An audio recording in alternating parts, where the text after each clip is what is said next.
વિદ્યાર્થી મિત્રો, આજે આપણે ભારતમાં વિદેશ વેપારની દિશા વિશે સમજીશું. પરંતુ એ પહેલાં આપણે જે લાસ્ટ લેક્ચરમાં સમજ્યા હતા કે વિદેશ વેપારનું કદ અને ભારતની આયાત અને નિકાસ થતી વસ્તુનું સ્વરૂપ એ વિશે આપણે યાદ કરી લઈએ.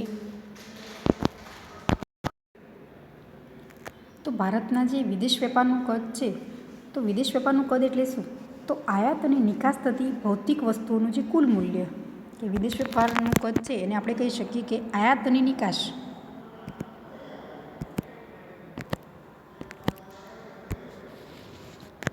આયાત અને જે નિકાસ થતી ભૌતિક વસ્તુઓનું જે કુલ મૂલ્ય છે એટલે કે વિદેશ વેપારનું કદ, કે આપણે આયાત એટલે વસ્તુની ખરીદી કરીએ છીએ અને નિકાસ એટલે વસ્તુનું વેચાણ કરીએ છીએ, તો એ દર્શાવતી જે ભૌતિક વસ્તુનું જે કુલ મૂલ્ય છે એટલે કે વિદેશ વેપારનું કદ. અને ભારતમાં જે 1951થી 2016 સુધીના સમયગાળામાં આયાત નિકાસનું કદ છે, તેમજ જે રાષ્ટ્રીય આવકમાં વિશ્વ વેપારમાં જે ટકાવારી હિસ્સો એ વધારો જોવા મળ્યો છે. અને આપણે આયાતો કેટલી છે, નિકાસો કેટલી છે અલગ અલગ વર્ષમાં, તો 1991 પછી ભારતના જે વિદેશ વેપારનું કદ છે તેમાં નિકાસો કેટલી છે અને આયાતો કેટલી છે. તો 1991-92માં જે નિકાસો છે એ 17.9 અને જે વસ્તુની આયાતો છે એ 19.4 છે. જ્યારે 1998-99માં જે વસ્તુની નિકાસો છે એ 33.2 અને વસ્તુની આયાતો છે 42.4 છે. જ્યારે 2014-15માં વસ્તુની નિકાસો એ 310.5 અને વસ્તુની આયાતો એ 448 જોવા મળે છે. તો આમ જે વસ્તુની નિકાસો અને આયાતો એ અલગ અલગ આપણે અહીં જોઈ શકીએ છીએ. આપણે આ જે સમજી ગયા કે વસ્તુની નિકાસો અને આયાતો યુએસએ ડોલરમાં છે દર્શાવી છે કે વિદેશ વેપારનું કદ છે. પછી જેમ જેમ 1991 પછી નિકાસો એ કેવી સારા પ્રમાણમાં વધારો જોવા મળ્યો છે, એટલે કે વૈશ્વિકીકરણ છે એ હરીફાઈમાં ટકવા માટે ટેકનોલોજી તેમજ વગેરે છે એ વસ્તુની આપણે આયાતો ઊંચી રહી, પરંતુ નિકાસો આપણે કેવી કરી છે સારા પ્રમાણમાં જોવા મળે છે. એટલે કે વિકાસલક્ષી આયાતો આપણે જે કાચો માલ, જે મશીનો વગેરે, પણ એના નિભાવ માટે આયાતો એટલે કે વીજળી, આંતરમાળખાકીય સુવિધાઓ, કૌશલ્ય પ્રાપ્તિ વગેરે માટે થતી જે આયાતો છે એ વિકાસલક્ષી આયાતો છે. હવે આપણે જોઈએ કે ભારતની જે આયાત અને નિકાસ થતી વસ્તુઓનું જે સ્વરૂપ આપણે સમજી ગયા છીએ. તો ભારતમાં જે 1951માં ઓછો વિકસિત દેશ તરીકે આપણે ઓળખાતો હતો અને આગળ વધી એ વિકાસશીલ બન્યું છે. શરૂઆતમાં આપણો ભારત દેશ એ કેવો હતો, સાવ ઓછો વિકસિત, પરંતુ જેમ જેમ સારું એવું પ્રમાણમાં ઉત્પાદન થવા માંડ્યું, ઉદ્યોગ ધંધાની શરૂઆત થઈ 1991 પછી, તો એ પછી આપણો ભારત દેશ એ વિકાસશીલ બન્યો છે અને હાલ આપણો ભારત દેશ એ વિકાસશીલ જોવા મળે છે. તો સમયગાળો જેમ જાય છે એમ આપણો દેશ એ સારા એવા પ્રમાણમાં શું કરે છે, વસ્તુની આયાતોની સાથે નિકાસનું પ્રમાણ પણ એ વધારે છે. એટલે કે નીચા વિકાસની પરિસ્થિતિમાં પ્રાથમિક ચીજવસ્તુની નિકાસ વધુ હોય છે. એટલે કે ભારતમાં ચા, કોફી, શણ, કાચી ધાતુઓ અને ખનિજ વગેરેનું નિકાસનું પ્રમાણ વધુ હતું.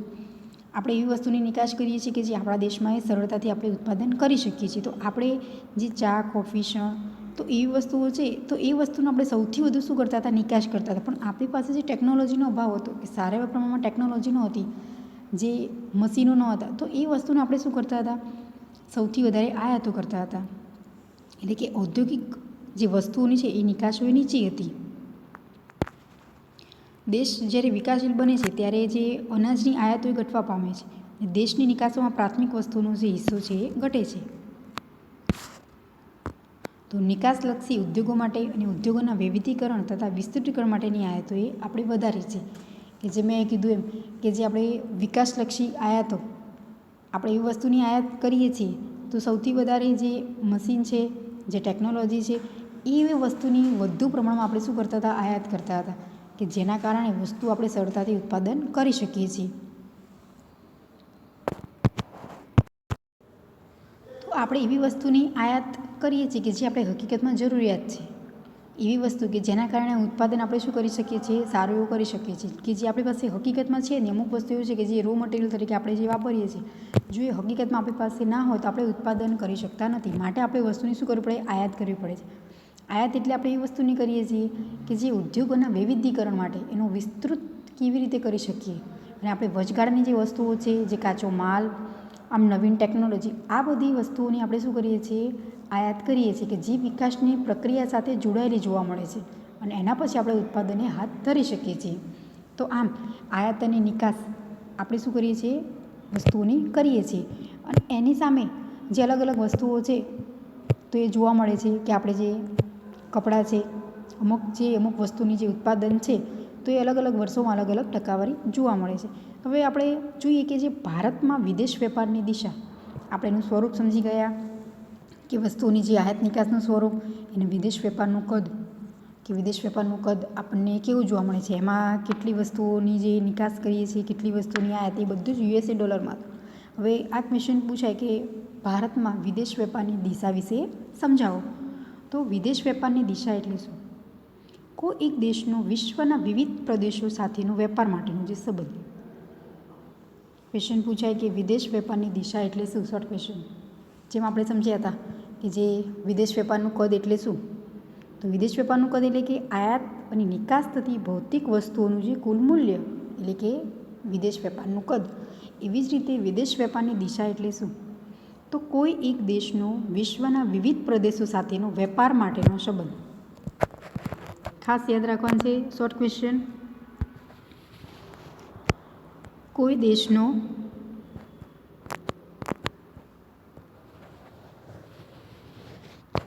વિવિધ પ્રદેશો સાથેનો જે વેપાર માટેનો સંબંધ, એટલે કે અલગ અલગ પ્રદેશો છે એની સાથે વેપાર કરવા માટે કોઈ એક દેશ પાસે આપણે વેપાર કરીએ છીએ. આયાત અને નિકાસ શેમાં જોવા મળે છે? કે આપણે વિદેશ સાથે કરીએ છીએ. શા માટે? કે આપણી વસ્તુની જરૂરિયાત હોય તો આપણે આયાત કરીએ છીએ, ખરીદી કરીએ છીએ. જ્યારે આપણી પાસે સારી વસ્તુ છે તો એ વસ્તુને આપણે શું કરીશું? નિકાસ કરીશું. તો આમ આયાત અને નિકાસ દ્વારા આ વેપાર એ શક્ય બને છે. કોઈ પણ વ્યક્તિ છે જો વસ્તુનું ઉત્પાદન કરે પણ સામે કોઈ ખરીદનાર વર્ગ જ ના હોય તો કોઈ દેશ કે કોઈ ગ્રાહક જ એ વસ્તુ ખરીદી કરવા ના માગે તો વેપાર શક્ય છે? ના, નથી. એવી જ રીતે આપણે જો વસ્તુનું ઉત્પાદન કરીએ છીએ તો સામે કોઈ ગ્રાહક ખરીદનાર વર્ગ હોય તો જ એ વસ્તુ આપણે વેચાણ કરી શકીએ છીએ, તો જ વેપાર શક્ય બને છે. એવી રીતે સામે કોઈ વ્યક્તિ, કોઈ પ્રદેશ છે, કોઈ દેશના જે વેપારી છે એ કોઈ પણ ઉદ્યોગ ધંધો છે એ સ્ટાર્ટ કરે છે, વસ્તુનું ઉત્પાદન કરે છે, તો એનો હેતુ શું રહેલો છે? નફો કમાવાનો. પણ નફો ક્યારે મેળવી શકે છે? કે વસ્તુનું વેચાણ થાય ત્યારે જ. અને એ વસ્તુ હકીકતમાં કોઈ જરૂરિયાત છે એ વ્યક્તિ ખરીદશે. એટલે કે જો આપણે જરૂરિયાત એ વસ્તુની છે આપણા દેશની, તો એ વસ્તુ ત્યાંથી શું કરવામાં આવે? ખરીદી કરવામાં આવે છે. તો જ એ વ્યક્તિ છે વસ્તુનું વેચાણ થાય છે, માટે એને નફો રહેલો જોવા મળે છે. વાત કરું કે જે જાપાન પાસે સારી એવી ટેકનોલોજી છે, તો હવે જે દેશને એ વસ્તુની જરૂરિયાત છે એ પોતે શું કરે છે? એ ટેકનોલોજીનું વેચાણ કરે છે દેશ. અને જે વ્યક્તિ જે દેશના ખરીદી કરવા માગે છે એ સરળતાથી એ વસ્તુ ટેકનોલોજીની ખરીદી કરી શકે છે. તો આમ એ વ્યક્તિ જે જાપાન છે પોતાની ટેકનોલોજી છે એની શું કરે છે? નિકાસ કરે છે. અને જે વ્યક્તિ જે દેશના છે એની ખરીદી કરવી છે તો એ પોતે વસ્તુની ટેકનોલોજીની આયાત કરે છે. તો ત્યારે જ વેપાર શક્ય બને છે કે જ્યારે ખરીદનાર અને વેચનાર બે વ્યક્તિ ભેગા થાય છે કોઈ પણ પ્રદેશ, ત્યારે જ એ વિદેશ વેપાર એ શક્ય બને છે. તો આમ ખાસ યાદ રાખવાનું કે વિદેશ વેપાર ત્યારે જ ઉદ્ભવે છે. તો વિવિધ પ્રકારની જે ઉત્પાદન કરવાની શક્તિ હોય, જે આપણે વિદેશ વેપાર છે એની દિશા કઈ, વિદેશ વેપાર આપણે વધારવો છે તો વિવિધ પ્રકારનું જે ઉત્પાદન કરવાની શક્તિ હોય સૌપ્રથમ. બીજું છે અનેક દેશો સાથે સારા રાજકીય સંબંધો હોવા જોઈએ. જો આપણે દેશ સાથે સારા એવા રિલેશન હોય તો જ આપણને વસ્તુ શું કરી શકે છે? નિકાસ કરે છે. અને આ અત્યારે શક્ય બને છે. આપણે વસ્તુની ખરીદી કરવી છે પણ જો એ દેશ સાથે આપણે સારા એવા સંબંધો નથી તો એ વસ્તુનું આપણને જે વેચાણ કરશે નહીં કરે. કેમ નહીં કરે? કે આપણે એમની સાથે એવા કોઈ સારા એવા રિલેશન નથી કે માટે એ વસ્તુનું વેચાણ નથી કરતા. આપણે જરૂરિયાત છે છતાં પણ એ દેશ આપણને શું કરશે? એ વસ્તુ એ આપશે નહીં. કેમ? કે આપણે એવા કોઈ એમની પાસે સારા એવા રિલેશન નથી, માટે વસ્તુનું શું કરે છે? વેચાણ કરતા નથી. આપણે હાલ જાણીએ છીએ કે આપણા ભારત દેશની કોઈ પણ વસ્તુની જરૂરિયાત હોય, એ જાપાન હોય, અમેરિકા હોય કે કોઈ પણ હોય, પરંતુ જો આપણે એ દેશ સાથે સારા એવા રિલેશન છે માટે એ વસ્તુને આપણને શું કરે છે? નિકાસ કરે છે. અધરવાઇઝ એ વસ્તુ છે આપણને વેચાણ માટે તૈયાર થશે ના, એ વસ્તુની નિકાસ નહીં કરે. કેમ? કે સારા એવા સંબંધો છે તો જ એ વસ્તુ આપણને આપવા માટે તૈયાર થાય છે. માટે જ આપણે કોઈપણ દેશ સાથે સારા એવા સંબંધો વિકસાવવાનો હેતુ આ જ રહેલો છે કે જ્યારે પણ આપણને જરૂરિયાત હોય ત્યારે એ વસ્તુ આપણને સરળતાથી મળી શકે છે. શાના કારણે? કે સારા એવા જે રાજકીય સંબંધો છે એના કારણે આપણને વસ્તુ એ દેશ આપવા માટે તૈયારી દર્શાવે છે. હા, અને આપણે વસ્તુ વેચાણ કરવી હોય છે, નિકાસ, આપણા ભારત દેશ, તો એ સામેવાળો દેશ છે એ વસ્તુ એ પોતે સ્વીકારે છે. શાના કારણે? કે સારા એવા રાજકીય સંબંધોના કારણે, બાકી અધરવાઇઝ એ વસ્તુ છે એ સ્વીકાર કરતા નથી. તો વિદેશ વેપાર કરવા માટે સૌથી મહત્ત્વનું છે કે આપણે અનેક દેશો સાથે કે જે તે વસ્તુ આપણે લેવડ દેવડ કરવી છે એ દરેક દેશ સાથે સારા એવા સંબંધો વિકસાવવા એ ખૂબ જ જરૂરી કે જેના કારણે જે વેપાર છે એ સરળતાથી આપણે કરી શકીએ છીએ. એ પછી આપણે આયાત કરી લેવી હોય, વસ્તુની ખરીદી કરવી હોય કે વસ્તુનું વેચાણ કરવું હોય, સરળતાથી ત્યારે જે સંભવ બને છે. આગળનો મુદ્દો છે કે અનેક પ્રકારના જે રાજનીતિક પ્રયત્નો કરવાની જે તૈયારી કરવી જોઈએ. આપણે એવા પ્રયત્નો કરવાના છે સારા એવા કે જેના કારણે વસ્તુ પોતે શું કરે છે એ ખરીદી કરવા માટે તૈયારી દર્શાવે. આપણી જો પ્રોડક્ટ સારી હશે તો જે દેશને જરૂરિયાત છે એ દેશ પોતે શું કરશે, એ વસ્તુની હકીકતમાં ખરીદી કરશે. શાના કારણે કે સારું એવું આપણી પ્રોડક્ટ છે માટે. આગળનો મુદ્દો કે વેચાણ વ્યવસ્થા અને જે વેપાર વ્યવસ્થાપન છે એ માટેની આવડત તથા ટેકનોલોજી હોવી ખૂબ જ જરૂરી છે. આપણે જે વેચાણ વ્યવસ્થા છે અને જે વેપાર વ્યવસ્થાપન એ બંને માટેની જે આવડત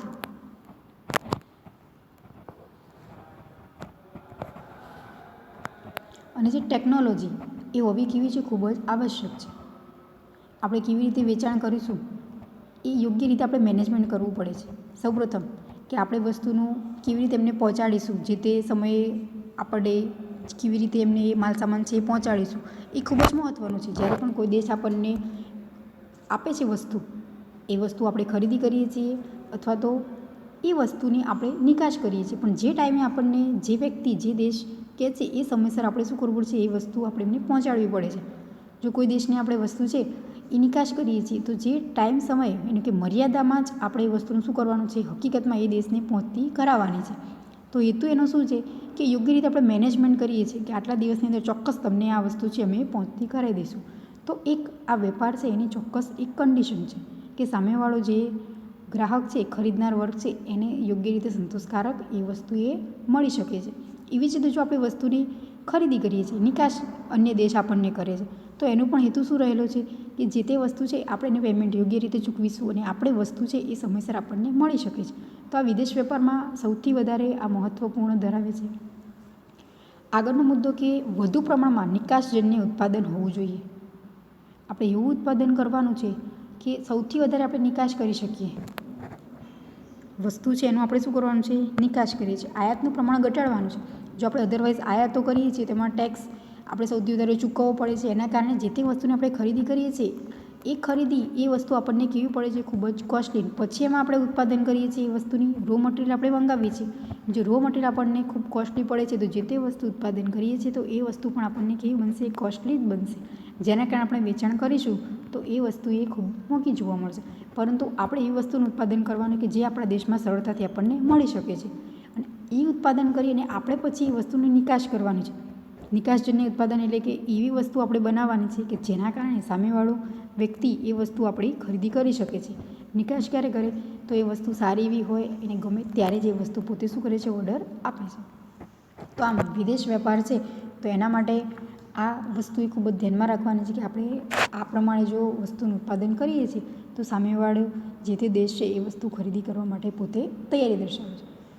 હવે આપણે જોઈએ કે જે સ્વાતંત્ર્ય પછી જે ભારતના મોટા પ્રમાણના જે વેપારો થતા હતા કે જે યુકે સાથે આપણે કરે છે, યુએસએ સાથે કર્યા છે, તો આ બધામાં જે આયાતો છે એની કેટલી પ્રમાણ છે, કેટલું એનું ટકાવારી જોવા મળે છે.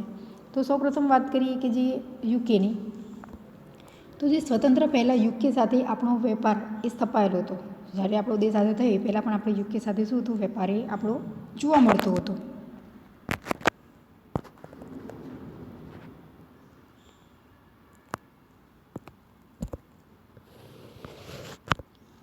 1960-61માં ભારતની કુલ આયાતોમાંથી 19% આયાતો યુકેથી આવતી હતી. આપણી જે 1960ની વાત કરીએ તો એમાંથી કુલ આયાતો છે આપણી, તો એમાંથી 19% આયાતો આપણે કોની પાસેથી કરતા હતા, તો યુકે પાસેથી.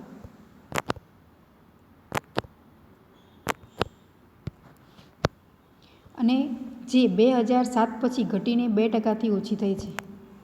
ઘટાડો ક્યારે જોવા મળે છે આપણને કે 2007 પછી.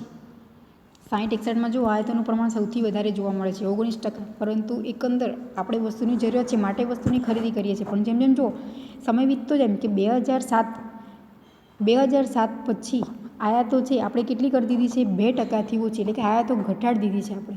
અને એ વસ્તુ આપણે શું કરીએ છીએ પોતાના દેશમાં એ વસ્તુ ઉત્પાદન કરીએ છીએ અને સરળતાથી આપણે એ વસ્તુનો પછી નિકાસ કરી શકીએ છીએ. હવે આપણે જોઈએ કે યુએસએ, કે આપણે યુએસએ પાસેથી કેટલી વસ્તુની આયાત કરતા હતા. સૌપ્રથમ આપણે આયાતો સમજી લઈએ, પછી આપણે નિકાસનું વાત કરીએ કે આપણે યુકેમાં કેટલી નિકાસ કરતા હતા, યુએસએમાં કેટલી નિકાસ કરતા હતા. કે આયાતોનું પ્રમાણ આ ખાસ યાદ રાખવાનું છે કે યુકેમાં જુઓ 60-61માં 19% આયાતો હતી અને 2007 પછી ઘટીને 2%થી ઓછી જોવા મળે છે. એવી જ રીતે યુએસએમાં આપણે અમેરિકા પર અનેક પ્રકારની આયાતો માટે નિર્ભર રહ્યા છીએ. આપણે હાલ પણ અમેરિકા પાસેથી સૌથી વધારે આપણે શું કરીએ છીએ વસ્તુની જે તે જરૂરિયાત હોય એ સરળતાથી આપણે લઈ શકીએ છીએ, આયાતો કરી શકીએ છીએ. એટલે કે પહેલેથી જ આપણે જે અમેરિકા પર આયાતો માટે આપણે કેવા રહ્યા છીએ જે એના પર આપણે નિર્ભર રહ્યા છીએ કે વસ્તુ જ્યારે પણ જોઈએ ત્યારે એ દેશ આપણને શું કરે છે પૂરી પાડે છે. એટલે કે 1960-61માં વસ્તુઓ અને સેવાઓની કુલ આયાતોમાં યુએસએની 29% આયાતો હતી. 60-61માં કેટલી આયાતો જોવા મળે છે આપણને કે જે 29%, અને 2007 પછી 8%થી નીચી રહી છે. જો 2007 પછી આપણે જે આયાતો છે એમાં ઘટાડો કર્યો છે. શરૂઆતમાં કેટલી આયાતો કરી છે આપણે અમેરિકા પાસેથી 29%. તો આમ યુકે પાસેથી પણ આપણે આયાતો કરી છે, પણ એના કરતાં પણ વધારે આયાતો આપણે ક્યાંથી કરી છે કે જે યુએસએ પાસેથી. યુકે પાસેથી જો 19% આયાતો કરી છે, સમયગાળો સરખો જ છે 1960-61, જ્યારે અમેરિકા પાસેથી 29% આયાતો આપણે કરી છે. 2007 પછી જે આયાતોનું પ્રમાણ છે એ ઘટાડ્યું છે કે અમેરિકા પાસેથી આપણે 8%થી નીચી કરીએ છીએ અને જ્યારે યુકે પાસેથી 2%થી ઓછી આયાતો આપણે કરીએ છીએ. તો હવે આપણે જોઈએ કે ઓપીઈસી એટલે શું, તો ખનિજ તેલની નિકાસ કરતા જે દેશોનું જે જૂથ છે, તો ત્યાંથી આયાતોનું પ્રમાણ વસ્તુની કુલ આયાતોમાં વધુ છે. એટલે કે આપણે આયાતો શું કરીએ છીએ ત્યાંથી પણ વધ્યું છે. એટલે કે હવે ઔદ્યોગિકરણ અને વિકાસ વધતા પેટ્રોલની આયાતો વધી છે. આપણે જે જરૂરિયાત વસ્તુ છે એ સૌથી વધારે આયાત કરીએ છીએ. એટલે કે ઔદ્યોગિકરણ અને જે વિકાસ વધ્યો છે, એટલે કે આપણે ખનિજ તેલની આયાતો એ વધી છે. તેમજ રશિયાથી ઊંચા પ્રમાણમાં આયાતો થતી હતી. આપણે રશિયા પાસેથી પણ શું કરતા હતા વધુ આયાતો કરતા હતા. એટલે કે જે 1980 પછી રશિયામાં થયેલ આર્થિક કટોકટી સર્જાઈ અને એના કારણે ઘટી ગઈ છે. આપણે રશિયા પાસેથી પણ સૌથી વધારે આયાત કરતા હતા, પરંતુ જે આર્થિક કટોકટી ઉદ્ભવી એના કારણે જે આયાતનું પ્રમાણ ઘટ્યું છે. ક્યારે, તો 1980 પછી. તો આમ આપણે યુકે અને યુએસએ પાસેથી સૌથી વધારે આયાતો કરતા હતા. એમાં સૌથી વધુ યુએસએ પાસેથી આયાતો કરી છે કે 29%, જ્યારે યુકે પાસેથી કેટલી આપણે આયાતો કરી છે તો 19% જ. કે વર્ષ બંનેમાં સરખું છે 1960-61, છતાં પણ આપણે યુએસએ પાસેથી વધુ આયાતો કરી છે. આપણો ભારત દેશ એ વિકાસશીલ છે, એટલે કે વિકાસશીલ દેશો સાથે આપણો વેપાર વધ્યો. ખાસ કરીને જે એશિયા, મધ્ય એશિયા અને આફ્રિકાના વિકાસશીલ દેશો સાથે આપણો વેપાર વધ્યો છે. આપણો ભારત દેશ પણ કેવો છે વિકાસશીલ છે, પણ એની સાથે પણ આપણે જે એશિયા, મધ્ય એશિયા તેમજ આફ્રિકાના જે વિકાસશીલ દેશો સાથે આપણો વેપાર વધાર્યો છે. એટલે કે આપણે વસ્તુ છે એમાં લેવડ દેવડ સૌથી વધારે કરીએ છીએ. તો 1960-61માં વસ્તુઓની જે કુલ આયાતોમાંથી 11.8% જેટલી આયાતો વિકાસશીલ દેશોમાંથી આવતી હતી. આપણે જે આયાતો કરતા હતા એમ અલગ અલગ દેશની વાત કરી. હવે અહીંયા જો કુલ આયાતો કે 1960-61 છે એમાં વસ્તુની જે કુલ આયાતોમાંથી 11.8% જેટલી આયાતો છે એ વિકાસશીલ દેશોમાંથી આપણે કરતા હતા. હાલ આપણે વાત કરી કે જે વિકાસશીલ દેશો આપણા કયા, તો જે મધ્ય એશિયાના, આફ્રિકાના અને એશિયાના જે દેશો પાસેથી આપણે આયાતો કરી હતી એમાંથી કુલ આયાતોમાંથી 11.8% જેટલી આયાતો આપણે વિકાસશીલ દેશોમાંથી કરતા હતા. અને 2007 અને 2008માં 32% જેટલી થઈ હતી અને 2014થી 2015માં એ 59% જેટલી થઈ હતી.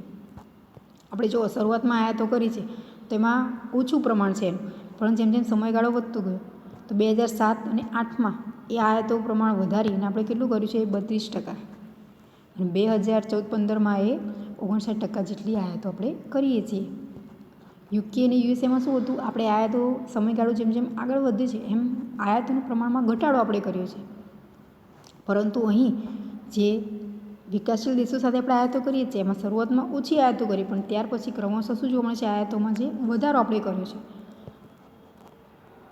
એવી જ રીતે હવે આપણે જોઈએ કે જે નિકાસ, આપણે આયાતો સમજ્યા કે યુકે પાસેથી કેટલી આયાતો કરી, યુએસએ પાસેથી કેટલી કરી, આપણે જે વિકાસશીલ દેશો પાસેથી કેટલી આયાતો કરી. એવી જ રીતે નિકાસ, કે આપણે નિકાસની કેટલી ટકાવારી છે, નિકાસનું પ્રમાણ છે આપણે કેટલું કરીએ છીએ.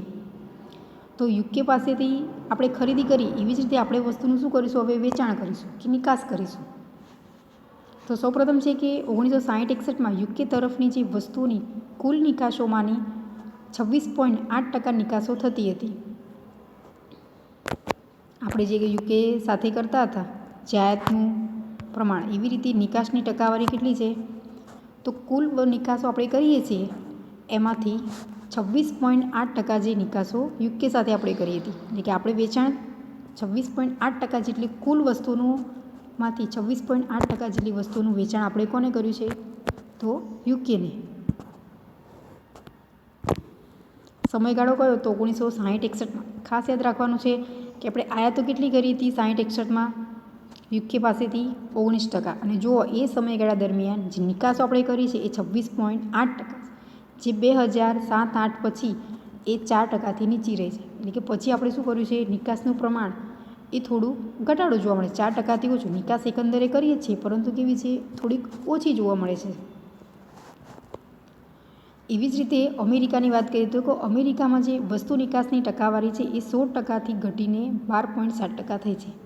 કે આપણે અમેરિકા સાથે પણ વસ્તુની જે નિકાસ કરીએ છીએ તો એ નિકાસનું જે ટકાવારી પ્રમાણ છે એ 16%થી જે ઘટાડો કરી અને 12.7% જોવા મળે છે. જે 1960-61માં જે આપણે આયાતનું પ્રમાણ છે તો 29% હતું, તો એ સમયગાળા દરમિયાન આપણે જે નિકાસ કરી છે તો એ કેટલી છે, 16% છે. અને ત્યાર પછી એમાં ઘટાડો થોડો જોવા મળે છે, અને ઘટાડો થતાં એ 12.7% નિકાસ છે. એકંદરે આપણે શું કરીએ છીએ, અમેરિકા સાથે પણ વસ્તુ છે એ આપણે આયાત નિકાસનું પ્રમાણે જાળવી રાખીએ છીએ. એવી જ રીતે રશિયા છે, તો રશિયા સાથે પણ આપણે જો જે તે વસ્તુ છે એ આપણે કટોકટીના કારણે શું કરી હતી, જે ઓછી આયાતો કરી હતી. આયાતો આપણે સૌથી ઊંચા પ્રમાણમાં કરતા હતા, પરંતુ જે કટોકટી સર્જાઈ એના કારણે આયાતનું પ્રમાણે આપણે ઘટાડ્યું છે. તો ત્યારે નિકાસ છે એ વસ્તુ નિકાસમાં જે ટકાવારી ફાળો છે એ 4.5% હતો, અને એમાં ઘટાડો કરી અને 0.6% જોવા મળે છે. કે આપણે રશિયા સાથે પણ વસ્તુ શું કરતા હતા, એ નિકાસ કરતા હતા. કેટલી, તો 4.5%. એથી ઘટી અને 0.6% થઈ છે.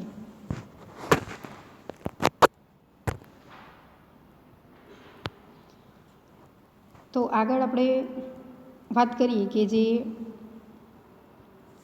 OPEC ખાતે, એટલે કે ખનિજ તેલની આપણે જે નિકાસ કરતો દેશોનું જે જૂથ છે, તો ત્યાં વસ્તુ નિકાસની જે ટકાવારી છે 1960-61માં 4.1% હતી. એ પછી સમયગાળા પછી જ્યારે એટલે કે 2007-8 પછી 16%થી વધુ થઈ, અને એ સમયગાળા દરમિયાન વિકાસશીલ દેશો સાથે આપણો કે જે વસ્તુ નિકાસની ટકાવારી છે એ 14.8%થી વધી અને 42.6% સુધી વધવા પામી છે. કે જે આપણો વિકાસશીલ દેશો સાથે આપણે વાત કરીએ તો જે મધ્ય એશિયાના છે, આફ્રિકાના છે, એશિયા, તો એવા દેશો સાથે આપણી જે નિકાસની જે ટકાવારી છે એ કેટલી હતી, 14.8%થી વધી અને 42.6%. એટલે આપણે જો વિકાસશીલ દેશો સાથે સૌથી વધારે શું કરીએ છીએ, નિકાસ કરીએ છીએ. કે આપણે આયાતો પણ કરીએ છીએ. 1960-61માં જો આયાતો કેટલી કરી હતી, જે આપણે સમજ્યા તો 11.8%. આપણે જે આયાતો કરી છે એ કેટલી છે, 11.8%. અને નિકાસો છે એ 14.8% હતી. પરંતુ જેમ જેમ સમયગાળો આગળ જાય છે એમ આપણે સૌથી વધારે 42.6%થી વધુ નિકાસો આપણે કરીએ છીએ. કયા દેશો સાથે, વિકાસશીલ દેશો સાથે. અહીં પણ જુઓ આયાતો પણ કેટલી કરીએ છીએ આપણે, 59%.